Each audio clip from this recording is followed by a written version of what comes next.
So a couple of things. It got pretty windy, so if I stop the live feed, it's because probably the wind knocked it off. So I'm just gonna verify that the sound is working and everything. All right, cool, it's working. All right, so first and foremost, the next thing that we have coming up is the course preview, which will be on March 21st, and it will be at 7 in the morning. They do change the hours for the lake. Like right now, they don't open until 7, but I believe by that time, they would already be opening at 6 in the morning. So I will be there probably around that time. Last year, for example, our course preview, uh, it took place where we gathered at a Hunter's parking lot, which is a little about maybe half a mile into the race. And then we had to walk to the picnic area where that's where we host the race. So I'm happy to announce that this time I was able to reserve the picnic area C as in cat. And it's the same place where we had our race, and that's where you will park and everything. So it makes it more convenient. Also, after you finish the run, you're more than welcome to hang out, get to meet some of the crew, and they do have barbecue pits. So if you want to also make it a barbecue, you could bring your own stuff. I mean, we always bring stuff, and we're more than happy to share. But depends on how many people showed up. It's probably better if everybody brings something, more like a potluck type of thing. And you don't have to reach out to see what you bring or nothing. It's just totally up to you. We do have the link on Strava for RSVP. Any of our channels. I'll probably send an email also with the link. That way you can RSVP. And even if you don't use Strava, you can send us a message just so we get an idea of like who's showing up. What we're gonna be doing that particular date is we'll have someone that knows the course for the 10K, which is pretty self-explanatory. Once you go there, it's just an hour and back. You're gonna go out 3.1 miles and come back. And again, it's not a race. Don't be intimidated. I know for a fact that if you look at the description of our race and ultra sign up, it does come across a little bit almost like a warning. Like because I do say on the registration that this is not a race where you're gonna come in PR, meaning that it's not a flat course. It's very technical, so more than likely it's not gonna be your fastest race. But again, when you read the description, it's not a warning, but it's more of a like, being real, and that this is a very challenging course for many reasons. And I'm gonna get into those details. But yeah, so we'll have someone that can guide you if you run together for the 10K. We'll do the same thing for the 10 miler and the 20 miler. Again, we do have the course available, the maps. But if you want to run with people, that'll be a pretty good opportunity to do so at the upcoming course preview. We do have several running clubs and just a lot of people from the community that are going to be there. I believe last year we had well, not last year, but for the course preview for the Dia de los Muertos, we had over 50 people. So it was a nice crowd, beautiful day. What else? So that's as far as the course preview goes. It gives you an opportunity to check out where you're gonna be parking, where you're gonna be camping, the actual course, all of the stuff. We do put it in detail in the email, but it never misses. Like every time before the race, we do always have someone that is gonna be try to call me, or I mean, I do make myself pretty accessible overall with my phone number and things like that. But yeah, we do have people like during the race day where they're trying to find the spot. So we do encourage you that if you can make it to the course preview, do it. Um, and if not, make sure you read your emails. Make sure you look at the just the registration page has almost anything that I could always think of that you will ask is there. But if you still have questions, you're more than welcome to reach out to me prior to not right before the race, but prior to the race. Another thing that I wanted to mention, I share a couple posts on Instagram. We do have a new friend that is joining us from Finland. Last year we had a bunch of people from out of state. On top of my head, we had a Michael from New York. Let's see what other locations we had. Of course, we had Arizona, we had Oregon, Washington. We had a lot of different places. So it's always pretty awesome to see people that come out of state. Ultimately, the goal too is always been for me to get my local community involved. For Moreno Valley and Perris, we do have some now. A lot of clubs that are that been grinding, that been getting out there with the community to get them to run a little longer distances. So we have a lot of people that are locally, but big shout out to those that make that trip from far away, including other countries. And I'll share a quick story about that. We did have a gentleman from Louisiana that reached out to me when he signed up for the race, and he was, where's my coffee? And he was telling me that he was asking me, we had our rentals for like camping and stuff, because that's one of the awesome features of our race, that um, I made it a point to have a really nice campground in the picnic area. Um, so that way, as we all know, when you start doing a lot of these races, it can get expensive. You're paying for hotels, Airbnbs, and things like that. Especially if you're not traveling with a group and it's just you that's gonna pay for everything. So having the campground, that makes it a lot better for many reasons. You get to camp right at the starting lineup. That will also serve as your transition point besides our aid stations. So there's just many reasons why. But again, when you're traveling and flying over.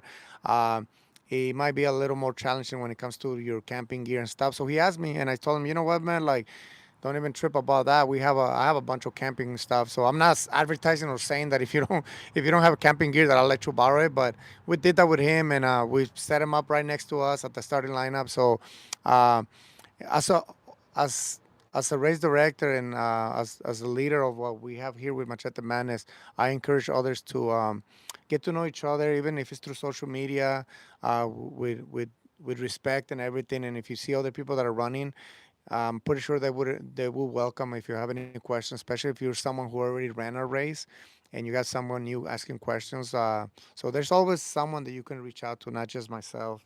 Um, for the for the things that I want to talk about the actual race on April 25th, I did get a question our new friend from Finland.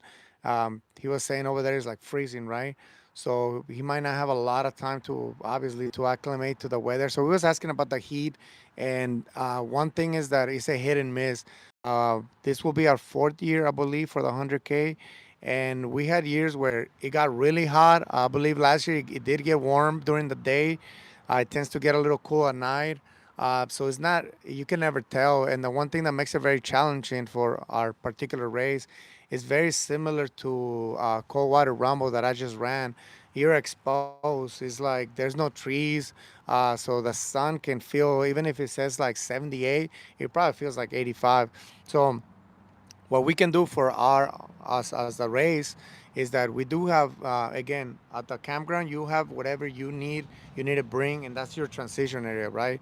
um, if you're running the 50K, you're gonna hit a station on a mile 6, and then you're back at the campground for the 10-mile loop that you're doing for the 50K.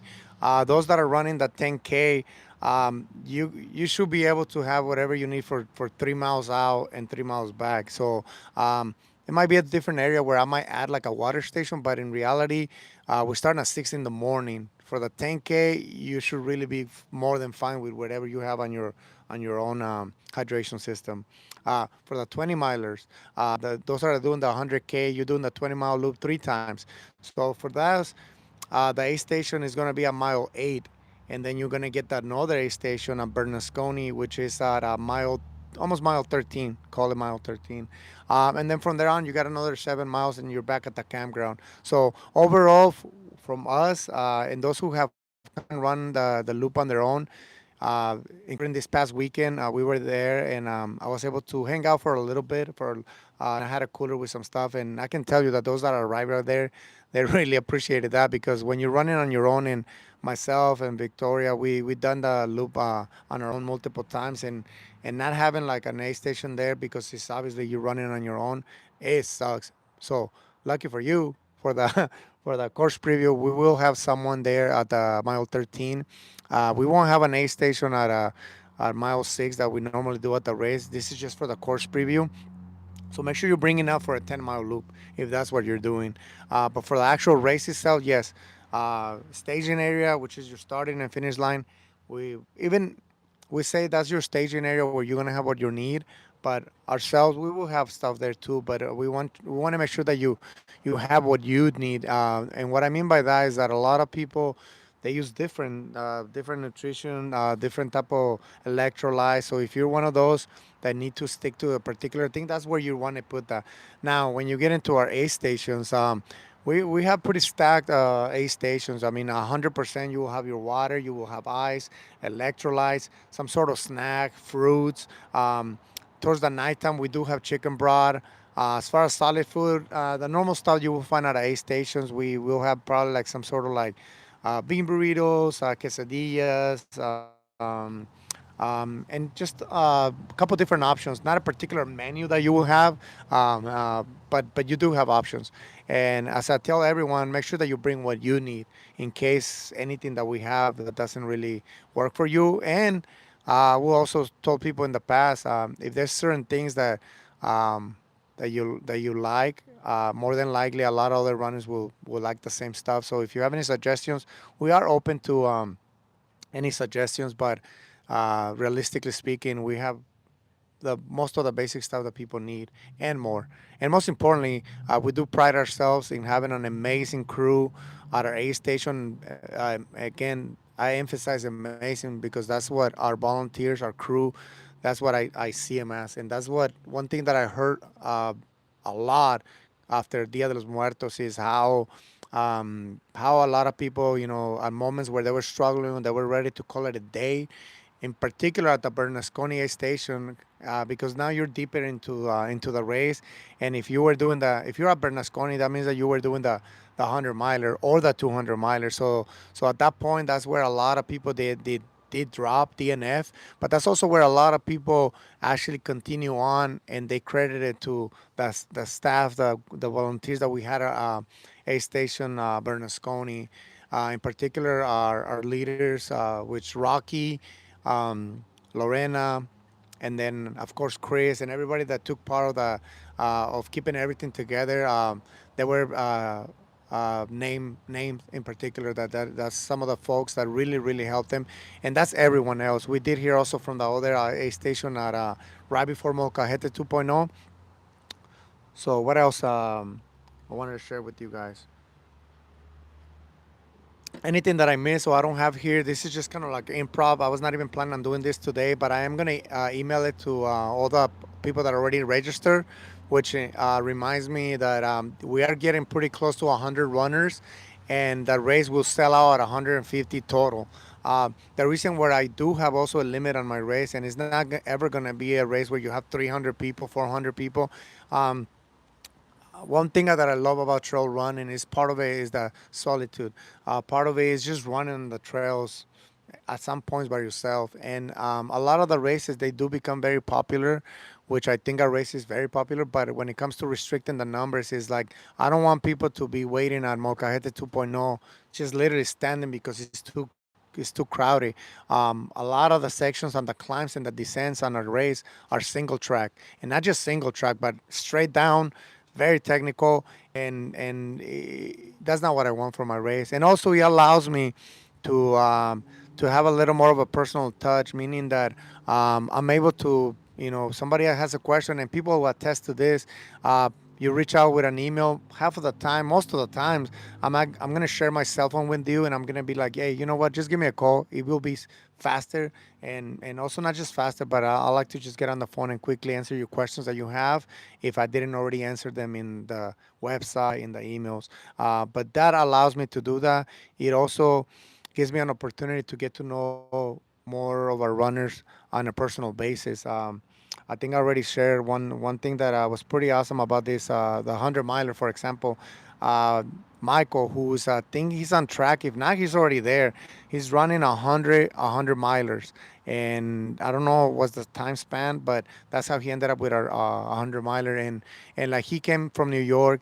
I believe his girlfriend normally is at a lot of his races, crewing him and whatnot. But he showed up, no crew, no pacer, which we do have a lot of people with no pacers, and we're pretty lucky that a lot of our friends and runners that come and join us, they end up jumping in and pacing people. So, but I was able to jump in. Um, for the last part of Michael's 100 miler.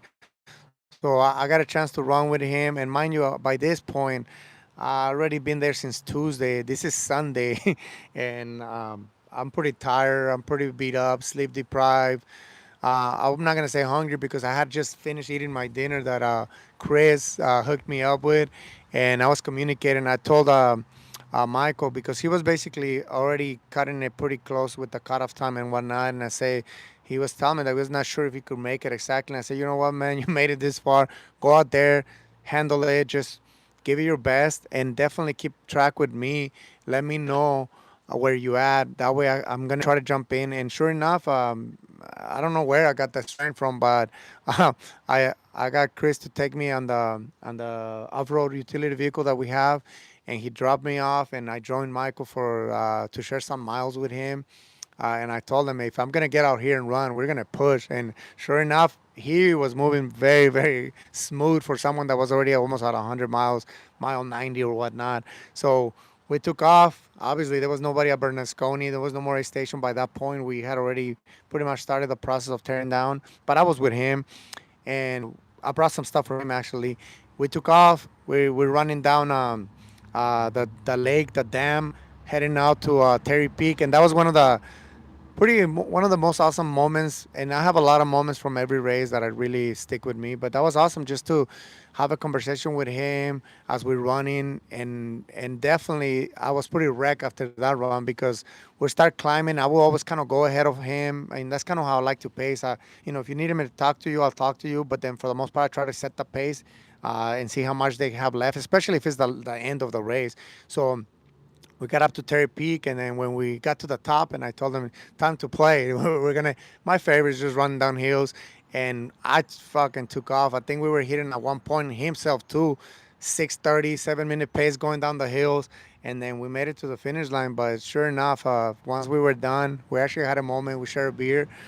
I was wrecked. Like I said, I pushed too hard to do that, but it's just sort of like the natural adrenaline that you get from seeing others push themselves. By then, I had already seen many amazing individuals pushing through, even some that didn't make it. Our race does have a very high ratio of DNFs, but even if you don't finish, you obviously were pushing. You obviously pushed through your limit, and sometimes your limit that day was not enough to make it through the whole race.